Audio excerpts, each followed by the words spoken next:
Olá, você que agora me escuta, seja de manhã, de tarde ou de noite. Então, bom dia, ou boa tarde, ou boa noite.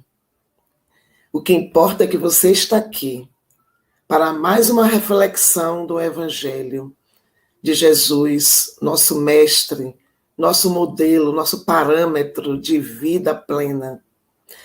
Antes de tudo, vamos nos recolher em oração.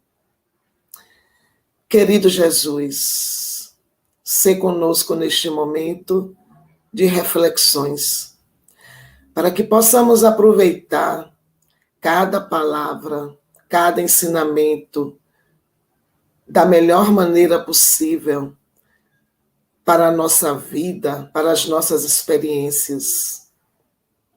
Obrigada, Jesus, por cada oportunidade de aprender, de crescer, de partilhar.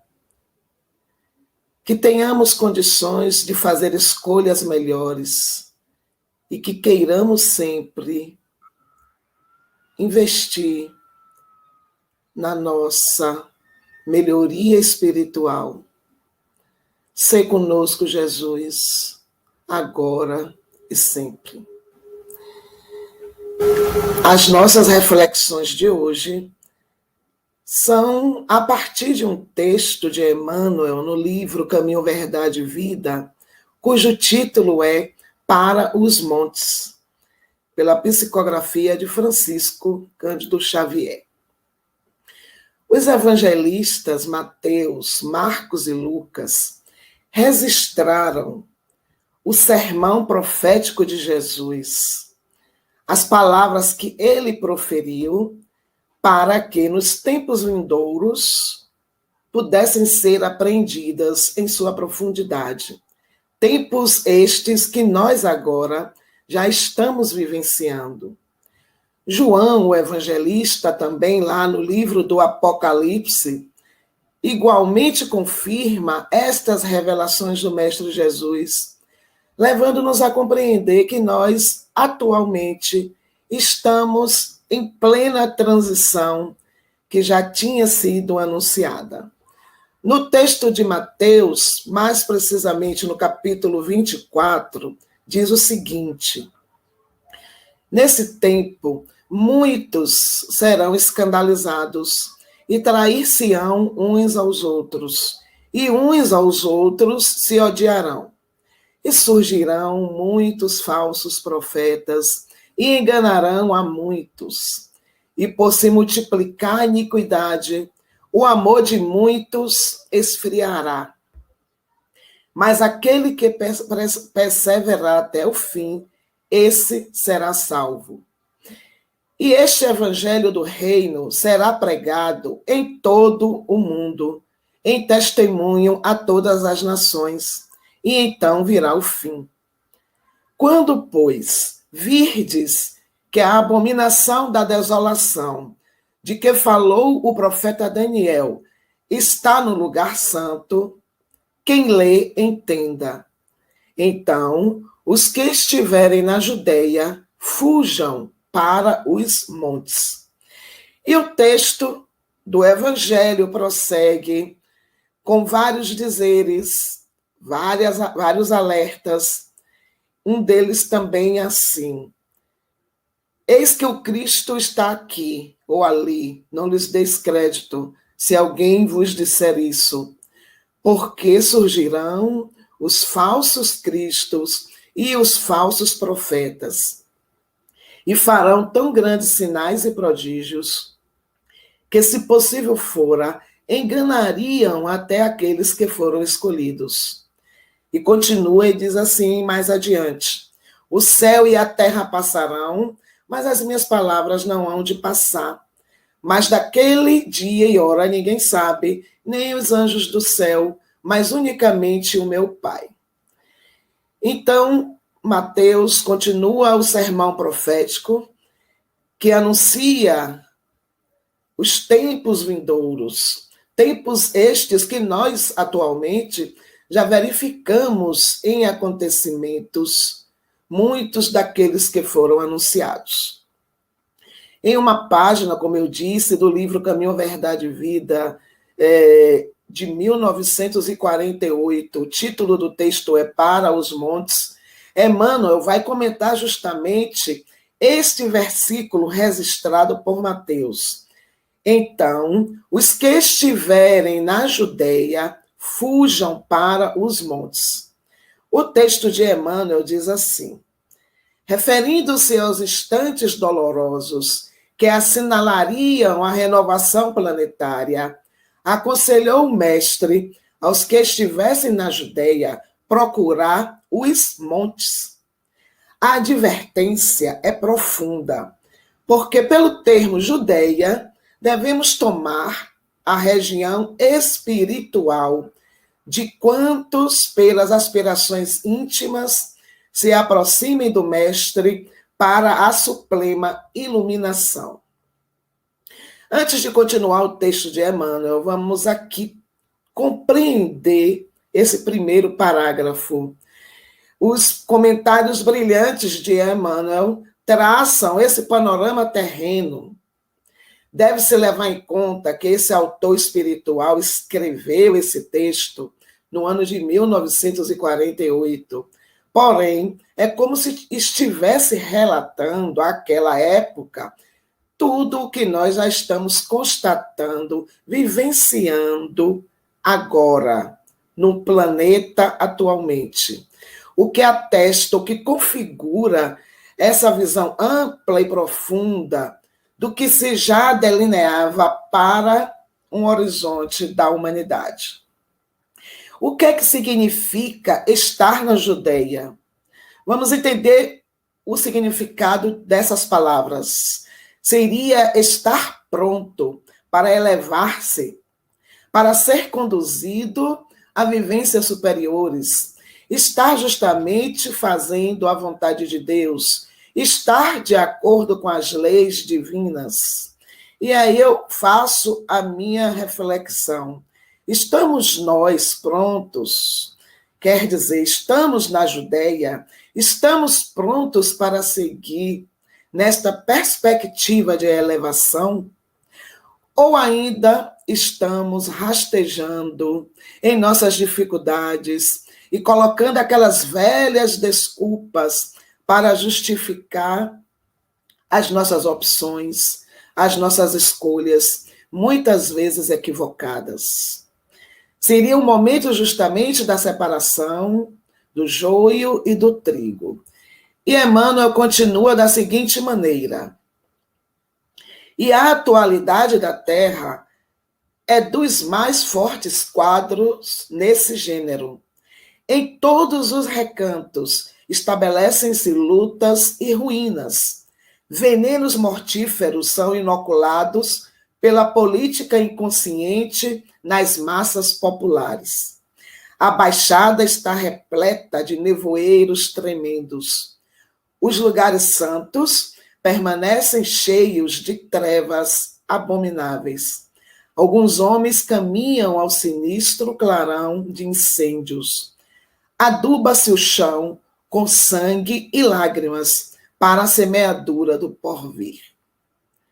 Nós vamos novamente interromper o relato de Emmanuel para refletir em torno desse precioso trecho, que é uma profecia relacionada com os tempos atuais. Vamos reconhecer aqui o cenário mundial. Venenos mortíferos, nevoeiros tremendos, trevas abomináveis, resultantes de loucuras e de perversidades humanas, promovendo guerras entre irmãos de mesma nação e também guerras entre irmãos de nações diferentes. E em meio a tudo isso, em meio aos escombros e ruínas, caminham também aqueles que se comprazem com a dor alheia, com o sofrimento do próximo, direcionado pelos espíritos das trevas que também tentam impedir o nosso progresso, o nosso avanço. Emmanuel alerta justamente nesse trecho para a nossa mudança vibratória, a necessidade de vibrar em padrões mais elevados, ou seja, elevar-se através de ideias e ideais superiores. A sintonia pelo pensamento elevado, pelos espíritos benfeitores, que vão favorecer a eclosão dessas ideias, desses ideais, e, por consequência, também aquelas atitudes mais elevadas, atitudes superiores. Muitas lutas e muitas ruínas internas nos desafiam as ações de cada pessoa, de cada indivíduo, promovendo muitas vezes desolação, tristeza, vazio existencial.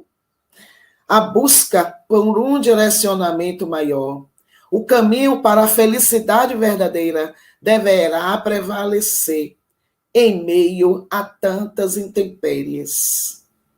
Necessário perceber que somos nós os únicos responsáveis pelo nível vibracional do nosso ambiente, seja considerando o microambiente, a nossa casa, a nossa vizinhança, a nossa família, a nossa rua, ou também considerando um macroambiente, o nosso estado, o nosso país, o nosso planeta. E Emmanuel finaliza dizendo assim: é chegado o instante de se retirarem os que permanecem na Judéia para os montes das ideias superiores. É indispensável manter-se o discípulo do bem nas alturas espirituais, sem abandonar a cooperação elevada que o Senhor exemplificou na terra, que aí consolide a sua posição de colaborador fiel, invencível na paz e na esperança, convicto de que, após a passagem dos homens da perturbação, portadores de destroços e lágrimas, são os filhos do trabalho que semeiam a alegria de novo e reconstroem o edifício da vida. É justamente evidenciando aqui uma programação espiritual bem elaborada pelo próprio Cristo, e que somente nós, aos poucos, vamos tomando conhecimento a partir do momento que avançamos. Tudo, portanto, tem um momento certo, mas precisamos trabalhar para isso. Se desejamos, se queremos estar melhores, se queremos ser dignos do banquete, precisamos já, imediatamente, iniciar o nosso trabalho de burilamento interno, dessas esferas mais escondidas dentro de nós, que precisam ser bem trabalhadas, que precisam ser reestruturadas, para que possamos absorver com mais propriedade as lições do Mestre de Nazaré. O Mestre, nesse texto, o Mestre Jesus, faz uma grave profecia, referindo-se àquelas tribulações que irão assolar os seres humanos no momento previsto por ele. Fala no texto lá do Evangelho da Bíblia, dores de parto, e menciona ser este momento um tempo de vigilância. Por fim, ele vai enfatizar a separação entre aqueles que irão herdar a terra e os que não mais poderão permanecer. Naquelas expressões próprias da época, ele coloca lá no texto original que serão expulsos para o inferno.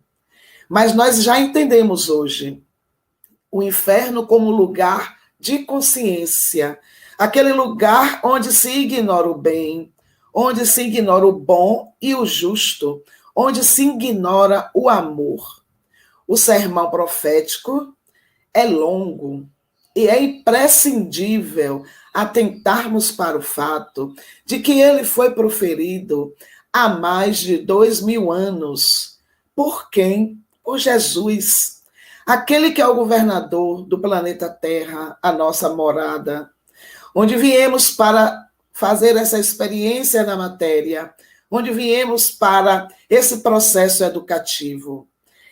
Jesus, que é o tipo mais perfeito que Deus enviou à humanidade para servir de guia, para servir de modelo para todas as criaturas humanas. A questão da renovação planetária também mereceu um destaque do codificador da doutrina espírita, Allan Kardec. Uma pergunta que, pela sua importância, ele colocou como a última no Livro dos Espíritos, pois que ela enfeixa brilhantemente tudo o que foi apresentado pelos Espíritos que vão assinar a obra, o Livro dos Espíritos. E diz assim um trecho lá, quando São Luís escreve: o bem reinará na terra quando entre os espíritos que a vêm habitar, os bons predominarem, porque então farão que aí reinem o amor e a justiça, fonte do bem e da felicidade. É pelo progresso moral e pelas práticas das leis de Deus que o homem atrairá para a terra os bons espíritos e dela afastará os maus. É a renovação da casa planetária, a partir da renovação individual de cada habitante deste lugar, deste orbe. É um convite para o investimento pessoal na reforma íntima, na reforma interior, que a doutrina espírita tanto alerta para cada um de nós, que precisamos investir no autoconhecimento, nesse processo de auto-melhoramento, auto-burilamento, auto-perdão, onde a partir daí iremos caminhar mais leves e mais seguros e com condições de absorver melhor todas as lições do Mestre e viver com dignidade junto com todos aqueles que estão conosco. O tema também foi abordado por Allan Kardec, trazendo então novas considerações lá no livro A Gênese, no capítulo 17, cujo título é São Chegados os Tempos, com os itens Sinais dos Tempos e outro item, A Geração Nova. O codificador afirma que o nosso globo, como tudo que existe, está submetido à lei do progresso. Todos nós, enquanto individualidades, estamos inseridos neste processo da lei do progresso. E tudo só se transformará externamente quando também se transformar internamente em cada um de nós. Então, tudo está interligado e existe esta interdependência. E lá no livro da Gênese está escrito assim: ele progride fisicamente pela transformação dos elementos que o compõem e moralmente pela depuração dos espíritos encarnados e desencarnados que o povoam. Ambos esses progressos se realizam paralelamente, porquanto o melhoramento da habitação guarda relação com o habitante. É um convite para esta reflexão da nossa responsabilidade perante a qualidade de vida individual e coletiva. É mais do que oportuno citar também aqui uma das afirmativas de Jesus no Sermão da Montanha, quando ele proclama acerca das bem-aventuranças. Bem-aventurados são os mansos, porque estes herdarão a terra. Está lá no Evangelho de São Mateus. Nada mais claro que essa afirmativa do Mestre, em alusão também à transição planetária, que está em pleno curso. Herdarão a terra os bons, os pacíficos, os propensos ao bem. Herdarão a terra os que estiverem em sintonia com esse padrão vibratório superior. E como Jesus proclamou o reino de Deus, em todo o Evangelho, ele convida para este reino, ele convida para este encontro com o reino, esse reino que está dentro de cada ser, de cada espírito que somos, este reino que está dentro de nós. Porque descobrir o reino interior, esse estado consciencial desperto, é também cultivá-lo e levar a criatura a uma vibração especial, a um padrão vibratório que vai distinguir entre os demais. Como eu disse, é uma responsabilidade, é uma tomada de consciência. E é também uma escolha do caminho que devemos adentrar. Para herdar esta terra, é imprescindível esse passaporte para o bem. É imprescindível estarmos conectados com o bem, com a paz, que vibra em uma voltagem superior, a fim de ser reconhecido e também admitido como um cidadão desta nova terra, desta nova era. A mudança, meus queridos amigos, portanto, é imprescindível, é inevitável para que todos nós alcancemos esse estado vibratório mais elevado, que é o único modo, é o único caminho, o único meio de se sintonizar com a espiritualidade superior. É necessário, então, entender que a transição começa dentro de cada um e que se projeta exteriormente através das nossas ações, dos nossos pensamentos, das nossas escolhas.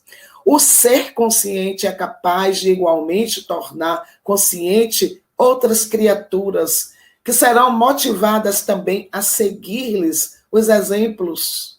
E assim nós estaremos, por conexão, ajudando a humanidade como um todo.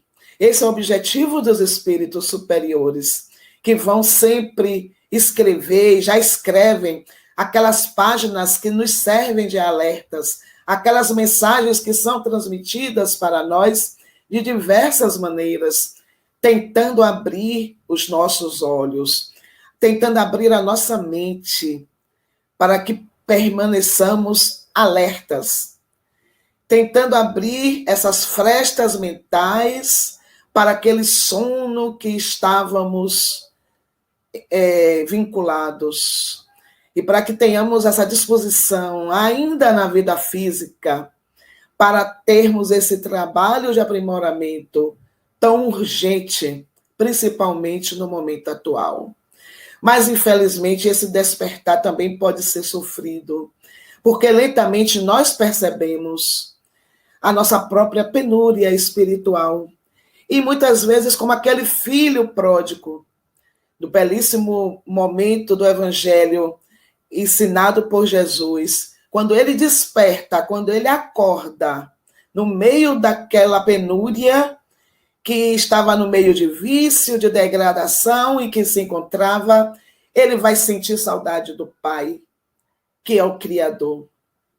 E ele se ergue no meio daqueles escombros, e ele se ergue no meio daquela penúria, daquele sono profundo, e ele sente as dores do parto em si mesmo, porque ele vai renascer ao reencontro daquele Pai que está esperando por ele de braços abertos. Naquele movimento de renascimento, de acolhimento maior, que esta parábola, esse trecho do Evangelho do Filho Pródigo nos ensina que nunca é tarde para recomeçar, que nunca é tarde para esse despertamento desse sono, dessa penúria, desse escombro. Nunca é tarde para se erguer dos nossos vícios, das nossas dificuldades, porque Deus está a nos aguardar, a nos esperar de braços abertos, para esse novo ser que caminha, que desperta e que renasce, que somos nós. A cada dia que queiramos fazer com que isto aconteça, que caminha ao encontro do alvorecer de um novo tempo, em direção ao Pai, em direção a Deus, que vai sempre nos esperar para essas bodas definitivas. Então, que tenhamos essa disposição e esta coragem para esse despertamento interior, a partir da nossa vontade, que deve estar sempre conectada ao bem, e ao bom. Que possamos agora, então, neste momento, agradecer a oportunidade destas reflexões. Jesus querido, Jesus amigo, nosso irmão, nosso modelo e guia. Que possamos contar sempre com teu amparo, benfeitor e benfazejo, nas nossas dificuldades internas de autossuperação. Que tenhamos força e coragem para enfrentar todas as lutas e labutas dos dias que virão. Que tenhamos esperança de dias melhores para cada um de nós e para toda a humanidade encarnada e desencarnada, vinculada ao planeta Terra. Sê conosco, Jesus, agora e sempre. Que tenhamos todos nós dias melhores. Obrigada pela oportunidade de refletir com você uma parte do sermão profético para os montes, para cima, para o alto, avante. Que assim seja.